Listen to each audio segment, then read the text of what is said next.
को अगर कोई कष्ट देता है तो उसका कष्ट निवारण बड़ा व्यक्ति करता है, दंडित करता है। यानी अगर छोटी जुडिशरी के जज की अवमानना होती है तो हाई कोर्ट का जज दंडित करता है, उसको रेफर किया जाता है। और हाई कोर्ट या किसी भी छोटी कोर्ट की अवमानना होती है तो अवमाननाकारी को दंडित करने का अधिकार संविधान में माननीय सर्वोच्च न्यायालय के पास है। ये सर्वोच्च न्यायालय से ऊपर हो गए हैं कि उनकी अवमानना ये रोकने चले। सुप्रीम कोर्ट पहले जो है शोकाज नोटिस करता है, कंटेम्प्ट रूल इशू करता है, जवाब देने का समय देता है, उसके बाद अगर आवश्यक होता है, अगर कोई कंटेम्प्ट किया है तो उसको दंडित करता है। और ये सुप्रीम कोर्ट के आदेश का नाम लेकर के कि आप कंटेम्प्ट कर रहे हैं, अरे कंटेम्प्ट कर रहे हैं तो आपको मालूम होना चाहिए। और नहीं तो जैसे एक निर्णय में माननीय सुप्रीम कोर्ट ने कहा है कि इन पुलिस अधिकारियों को 100 वर्ष से अधिक हो गया, 1860 से इंडियन पेनल कोड बनी है, अभी तक इनको ज्ञान नहीं है कि 420 और 406 दफाएं एक साथ नहीं लागू होती, न्यास भंग और जो है वो कपटपूर्ण जो है अपहरण। इसलिए इनको ट्रेनिंग प्रॉपर देनी चाहिए। उसी तरीके से ये जो अधिकारी हैं इनको भी प्रशिक्षण केंद्र में भेजा जाना चाहिए। इनको मालूम होना चाहिए कि कंटेम्प्ट की प्रक्रिया क्या है। कोई भी जो ये पार्टी भी जिसके पक्ष में आदेश होता है वो केवल इनिशिएटर कहलाता है, एप्लीकेशन फाइल करता है, उसके बाद contempt is between the court and contempt court की मर्जी है, करेगा नहीं करेगा। अभी आप देखे होंगे कि एक सज्जन ने जूता फेंक दिया था माननीय मुख्य न्यायाधीश के ऊपर। ईमेल से ही भेजना पड़ेगा, भेज दिया जाएगा, आज की तिथि में भेज दिया जाएगा। रात को 12 बजे से 24 घंटा के पहले ही उनको जवाब भेज दिया जाएगा।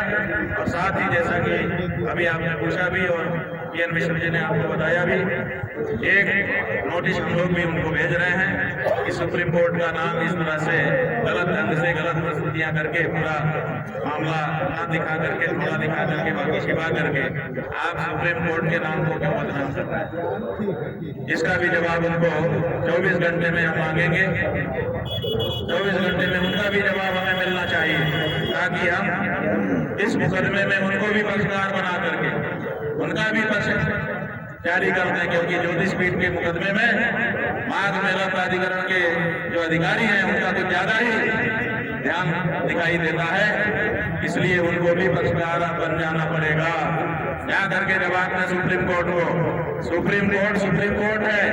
जब आप स्वयं कहते हैं कि सुप्रीम कोर्ट में विवाद लंबित है तो निर्णायक आप कौन होते हो कि कौन शंकराचार्य कौन नहीं है? छोटी सी कॉमन सेंस की बात है कि भाई निर्णय करेगा तो। विवाद, मारपीट, भाषा के अलावा, अमर्यादित भाषा के अलावा आप लोग का इस केस में अगर आप न्यायिक तरफ बढ़ते हैं तो क्या केस बनेगा? इन्होंने एक धर्म के शीर्ष गुरु का अपमान करके उस सारे संप्रदाय की यानी सनातन धर्मियों को आहत किया है, उनकी आत्मा को आहत किया है। और ये कहा जाता है कि अगर मंदिर में तीर्थ स्थान पर किसी का जो है वो किसी को धार्मिक भावना को ठेस पहुंचाने का प्रयास किया जाए तो वो जो है और कड़ी सजा का भागी होता है। तो ये जो शंकराचार्य जी होते हैं ये स्वयं में ही जो है वो जीवित भगवान हैं। बद्रीनाथ की ये चल मूर्ति माने जाते हैं, पुरी के शंकराचार्य जगन्नाथ जी की चल मूर्ति माने जाते हैं, द्वारका के जो है वो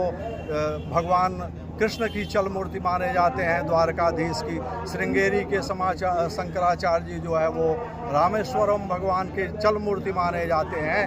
तो स्वयं विग्रह का उन्होंने देव विग्रह का अपमान किया है, उसके लिए उनके ऊपर गंभीर धाराएं लगाई जाएंगी। धार्मिक भावना को आहत करने, भड़काने, धार्मिक विग्रह को अपवित्र करने, ये सबका उनको झेलना पड़ेगा। भारत की कानून प्रक्रिया लंबी है, 10 साल हो, 20 साल हो, जितना भी समय हो। ऐसे ही पुलिस अधिकारियों ने एक्शन करके एक जो है वो संभवतः भरतपुर के राजा को मार दिया था, गोली मार दिया था डीएसपी ने। बाद में जो है 30 साल बाद उन सभी अधिकारियों की सजा हुई है। तो 30 साल लग जाए, 20 साल लग जाए, अधिकारी आते जाते रहते हैं, सरकारें आती जाती रहती हैं, लेकिन ये शंकराचार्य की परंपरा 2500 वर्ष से चल रही है। इस परंपरा को ये रहेगी, एक शंकराचार्य के बाद दूसरे रहेंगे, एक्शन इनके ऊपर जरूर होगा। अच्छा, ये भूमि जो है बद्रिकाश्रम सेवा शिविर के नाम से आवंटित है। बद्रिकाश्रम जो है वहीं के हम जो शंकराचार्य हैं, आप बताओ सेवा शिविर हमारी सेवा क्यों कर रहा है? अगर हम वहाँ के शंकराचार्य नहीं हैं तो सेवा बद्रिकाश्रम सेवा शिविर हमारी सेवा अपने शिविर में क्यों कर रहा है, बताइए। आप ये सब टोटका छोड़ दीजिए कि हमने इस नाम से किया है, उस नाम से किया है। किसी नाम से आप कर दें, अगर किसी के नाम से प्रधानमंत्री लिख करके आमंत्रण कर दिया जाए, कई जगह पे हो जाता है। कई बार निकल करके आप लोग समाचार छापते रहते हो कि भगवान को नोटिस चली गई, भगवान को सम्मन चला गया।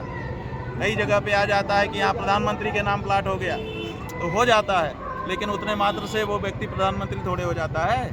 तो इसलिए किसी का प्लाट किस नाम से है, इतने मात्र से कोई शंकराचार्य हो जाएगा या नहीं है तो शंकराचार्य नहीं रहेगा। ये कौन सी फालतू की बात है? छोटी बातें नहीं करनी चाहिए।